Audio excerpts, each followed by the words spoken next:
right, range mask.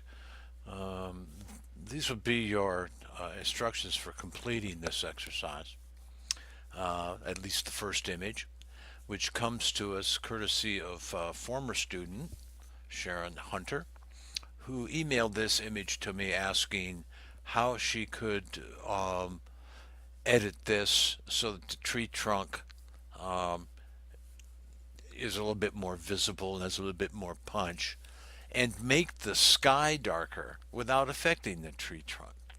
She could not think of a way. And actually, there wasn't a way until just a few months ago, maybe about 6 months now, that Adobe added the range mask adjustment to the adjustment brush. Okay? That's why it's not in your text, because it's too new. Okay? So we're going to go into the adjustment brush in a second and use the range mask, which you'll recall uh, allows you to adjust an area by luminance or brightness, same thing, or by color. Okay, in this case, I think luminance is going to be the way to go. But before we go into the adjustment brush, I'm going to tweak this image, and I've already done that to save some time. It's up here in the custom settings.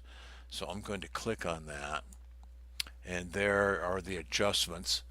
If you want to pause the video and go ahead and make those, you can do so. The exposure I left alone is pretty good.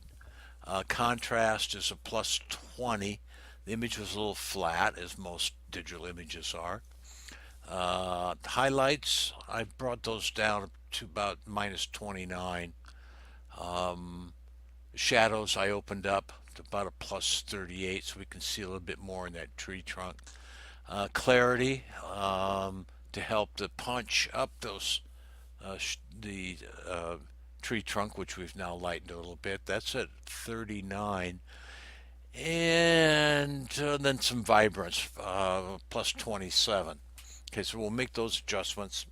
Now I'm going to go into the adjustment brush, hit K on the keyboard, and we got a stray pin over here. All right, here's our range mask down at the bottom. It's not active right now because we really haven't made a selection. So I'm going to turn on my mask and use my brush. Just go ahead and paint that sky with the tree, of course. And we get right down to the tops of the buildings.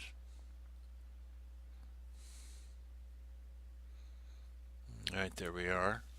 I just do that because I have a hard time sometimes painting these big areas and getting everything. All right, so now I can change the or turn off the mask. Okay? And I'm going to grab the exposure slider and move that to the left, and we'll see our sky get darker. Oh, I'm going to go down to probably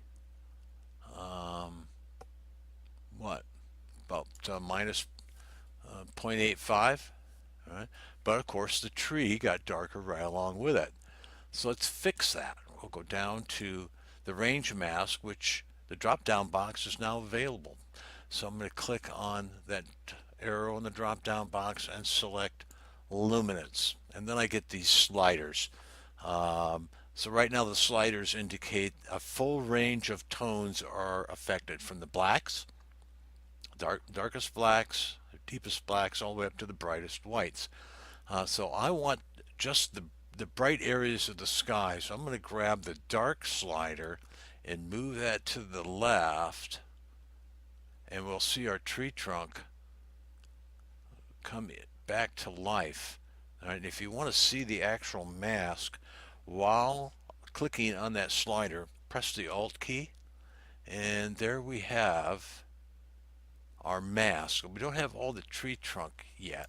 So I'm going to do is go down to the smoothness.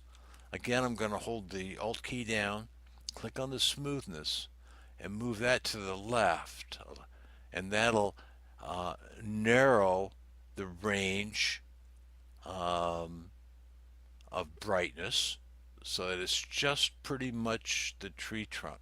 Okay, so when you go to the right with the smoothness, you include some bright values on either side of that range slider. So there we have it. Let's make some more adjustments. So I got the exposure right.